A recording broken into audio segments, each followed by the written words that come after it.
A lot of these hairstylists, they don't be on time, and it's like you have to be on time or else you get charged like an extra fee, extra like $50, $100 for being late. But then they can be like 2 hours late and it's fine. The amount that some of these hairstylists are charging for like braids is like insane. This particular person, they kept like bumping the ends, and it would drive me nuts because I'm like, this is not straight. I was so self-conscious about that. Like, I didn't even want to go to school, bro, because I just didn't like the way it looked.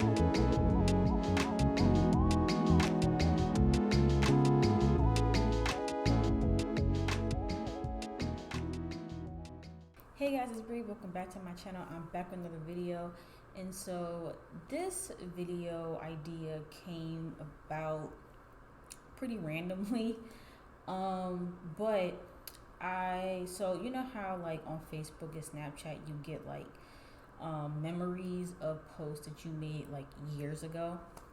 And so I recently came up on a post that I made on my Facebook several years ago where I talked about my fears with going natural. And it made me reflect on these past couple of years and like my hair journey and me going natural. And I also thought about how like with me going natural, it has not only been a journey with growing my hair but also learning my hair. And I came across a couple of tweets as well. I don't quite remember what they were, but it was on the topic of like hair and getting your hair done, right? So in me reflecting, in regards to like my hair journey and seeing people on Twitter talk about their experiences with getting their hair done and stuff like that, it made me think about why I stopped going to the hair salon, because I saw a lot of people talking about this and talking about how basically when they decided to go natural, they stopped going to the hair salon. And I know for me, just from what I know, right, when you go to the hair salon, you're typically going there to have your hair manipulated in some way. And for me, since becoming natural, I have chosen not to put like any heat on my hair. Like, I don't straighten my hair. I don't even really blow dry my hair either. I opt to just not put heat on my hair at all because I've seen what that can do to hair growth. I mean, even with this, like the shrinkage is real, but like my hair has gotten like super duper long since like my big chop. But yeah, so yeah, with that, it's like with going to the hair salon, like you typically are getting a lot of heat put on your hair, a lot of tension put on your hair. And so I haven't really had a reason to go to the hair salon either, and so I just haven't been. And with that, I've had to learn how to do my own hair and take care of my own hair, and like what products work best for my hair. And I've also just learned how to do like certain styles. Like, I remember like back in the day, like if I wanted to have like I don't know, like a fake ponytail, or if I wanted to get like braids or stuff like that, I would have to go to like a salon. But I've since becoming natural, I've learned how to do everything myself pretty much. Like, I know how to do a fake ponytail, I know how to slip my hair back and do that. I've learned how to do passion twists. I've learned how to do regular twists. I really wish I knew how to do box braids. I tried numerous times to get the box braid thing down, and I just can't seem to do it. No matter how many tutorials, how much I try to practice, I just cannot seem to get that. But passion twists are like my thing. Like, that is like the easiest thing for me to do. And that was also something that I learned primarily through the pandemic, because when I first started going natural, I had people do my hair for me. So I would always pay somebody to do my box braids, do my twists, whatever. But then when the pandemic hit and we weren't really allowed to like go get our hair done and stuff like that, but also the people that I had doing my hair was up here. And so when COVID hit and everyone had to go back home, I didn't have any connections from back home I didn't know anybody who could do like braids or twists, and so I had to learn how to do it on my own through the pandemic, and that was like one of the like a life skill. That was definitely a life skill that I learned. Um, but even with that being said, though, so part of what helped my hair, right, is constantly having it in protective hairstyles. The problem is though, it became very very costly to get my hair done by other people, which also prompted me to learn how to do it on my own because I just could not afford it. My hair grows really, really fast. And so when I get braids and twists and whatever, my hair grows it out really, really fast. Like grows it out to where like it just looks really bad and it needs to be redone. And it does that like 2 weeks, like every 2 weeks of me having it put in. And I'm like, I'm not about to keep spending $150 to $200 to get my hair braided every 2 weeks. Like, especially as a college student, I just can't afford to do that. And so it was more cost efficient for me to spend like $20 on Amazon on like 8 packs of hair and just learn how to do it myself. Um, and so that's like also another reason why too, like I don't go to the salon because again, it's costly. But I know there's some braiders that do their services like in salons, but again, like it's just a very costly service. But also another reason too why I don't really go to the hair salon like that, outside of the cost or whatever. I don't know any salons that specialize in like natural hair styles. Like again, it's usually if you're going to the hair salon, you're getting your hair like flat ironed, and maybe you're getting like a silk press or like something like that. But you don't ever really like. I don't know any hair salons that will let you like walk out with your hair like in its natural state. And when I say natural state, I don't even necessarily mean like this, but even like a like twist out, braid out, whatever. Like I feel like all that stuff can be done at home, but also again like I don't know of any like low maintenance hairstyles that are done in the hair salon. And also too, I've heard about a lot of hair. First of all, I've been hearing a lot of stuff about hairstylists in general that have been like hitting my spirit because I kind of agree with some of it in terms of um just hairstylists like not only like them overcharging. Well, I don't know. The conversation of overcharging is very sensitive because on one hand you want people to charge their worth and you don't want to lowball somebody on their time and their service. But also, the amount that some of these hairstylists are charging for like braids is like insane. Like I just don't think that box braids should be over $100. I mean, not 100. Sorry, over $1,000. I don't think that box braid should be over $1,000. Like that just seems a bit excessive. And then they make you pay for the hair too. It's like okay, so it's like you have that. A lot of these hairstylists like, and again, this is just what I've seen. This is what I've been seeing on the internet. I know it's not everybody, but a lot of these hairstylists, they don't be on time. And it's like you have to be on time or else you get charged like an extra fee, extra like $50 $100 for being late, but then they can be like 2 hours late and it's fine. Or hairstylists like canceling at the last minute. Now luckily I have not had that experience of a hairstylist canceling on me last minute or like being super duper late. But one issue that I have had personally with going to the hair salon is them not executing my vision. Now, my last hairstylist, she was pretty good with giving me what I wanted.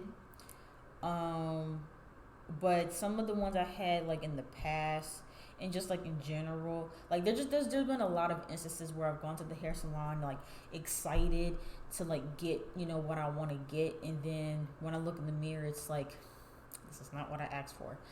Um, One of the biggest things, like, so when I was younger, well, a lot of you guys know, like, my hair was relaxed, it was straight, um, and I liked it to be straight. And so when I would get my hair redone and flat iron and all that, Like I would want it to be like straight. Like I want it to be bone straight.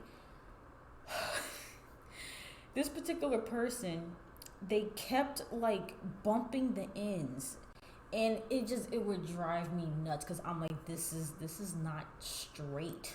This is like, and then sometimes it wouldn't even be like all together. Like it's one thing if like your hair is like straight and then it like all like curves like in the same direction, but it would be like little like wisps at the end. Like it wouldn't even be like cohesive, and it would really frustrate me. And I would just end up going back home and putting even more heat on my hair to like straighten it out because I wanted it to be straight.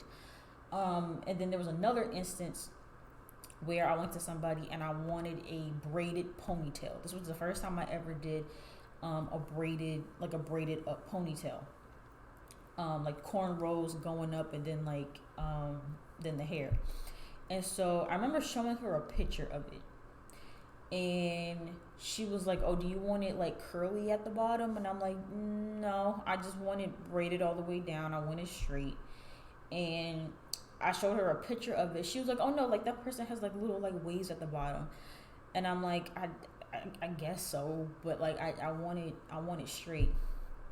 This lady made like half of the hair braided and the other half like curly and wavy, and I just did not like it, and I was so frustrated because I'm like, this is not what I wanted. Like I literally showed her a picture of it, and she just like, because I guess like because I had saw her previous work as well, because she had done braided ponytails in the past, and doing like the curly ends was like her thing. But I made it explicitly clear that I didn't want that, and she gave it to me anyway, and I got like pretty much stuck with it. And so yeah, like that's been like frustrating too, whereas like you go to get like a particular style and then you just like don't get that, or it doesn't come out the way that you wanted to. Like even when I got like weave for the first time, I was so self-conscious about that. Like I didn't even want to go to school, bro, because I just didn't like the way it looked, because the way I bought it, because you like it happens all the time when you buy hair for a particular hairstyle, you don't always use all of the packs. Like you usually have some hair left over. But this particular person, I felt like she was, for whatever reason, trying to use as much hair as possible, even though I didn't need all the hair. And so it just looked like a helmet. Like it looked like very compact. It just didn't look natural. It didn't look like a like natural like weave. And so I was really insecure about that, and that like frustrated me. And so I've had a lot of frustrating situations with the hair salon. Like even when I went to go get my big chop, I was really nervous and excited about getting my big chop, and I knew that like when you get your big chop, sometimes it's hard to see the curly ends when it's not curly, or the straight ends. I mean, like when you're cutting off the straight ends, if your whole hair is like blow dried, it's really hard to tell what's natural and what's not. But if it's wet, it's easy to see. It's easy to see the difference. And so I remember trying to tell my hairstylist that, and she was like, "No, we can't cut it wet. Like we have to do it blow dried." And I'm like, "Okay." But then after she washed it, I think she saw what it was that I was talking about, and then she was like, "Oh, okay, cool." And so my big chop wasn't really a big chop. She didn't cut off all of my dead ends like I had intended on. She just cut off like a little bit here and there, but it was still very like messy and like halfway straight, halfway curly. It just wasn't giving what it was supposed to give. Like when you cut off that dead straight hair and you have just your curly hair, you're supposed to have like your little fro, like like that's everybody's like big chop type of picture. But when I came out there, it was like I had a hard time even getting my hair into like a fro like hairstyle, because there was still so much dead hair left over. And I'm like, what, like why? Like what was the point of keeping all that dead hair on there. And I think she said that she did it because she was trying to keep it even, or she was trying to not cut it too short. But that's what I came there for. I came there to get all of that. I felt like I grew my hair out long enough to where I was comfortable enough to get all of it cut off. So I'm like, just cut it off. And so I got really frustrated, and I ended up, when I got to college, I ended up just wetting it myself, and I literally did my own actual like big chop to where I could see all of the natural hair, and that was it. And now, because of that, to this day, my hair is super duper uneven because of it. But I'm just like, I want to get rid of this dead hair. That's what I wanted. And so, anyway, I say all that to say, I have had my experiences with the hair salon and hairstylist, and just either, not getting what you want, dealing with overpricing, dealing with I haven't dealt with bad service, but I know a lot of people have dealt with bad service. And again, like, hair salons just, to me, aren't natural hair friendly, and so unless they are doing the protective hairstyles, um but other than that, I just haven't had a reason to go. And a lot of people that do protective hairstyles either do it on themselves, or they aren't a like licensed professional hairstylist. They just kind of like do it on the side. And so, yeah, like with all of that, I've just had to learn how to do my hair on my own. And sometimes I get frustrated, sometimes I get lazy with it, but I wouldn't change anything. And yeah, I honestly don't see myself going back to a hair salon anytime soon, because yeah, I just don't really see myself, again, unless I decided one day I wanted to get like a silk press or some type of like major transformation. But other than that, I mean, I just continue to do my own hair and learn how to do different styles with my own hair. But yeah, let me know what you guys think, and if you guys have had any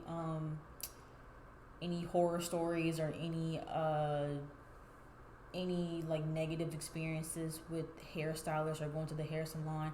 Let me know if you haven't been to the hair salon in X amount of years, if you learned how to do your hair either through the frustrations with the salon or just in general because of the pandemic. Let me know what your guys' experiences have been with that.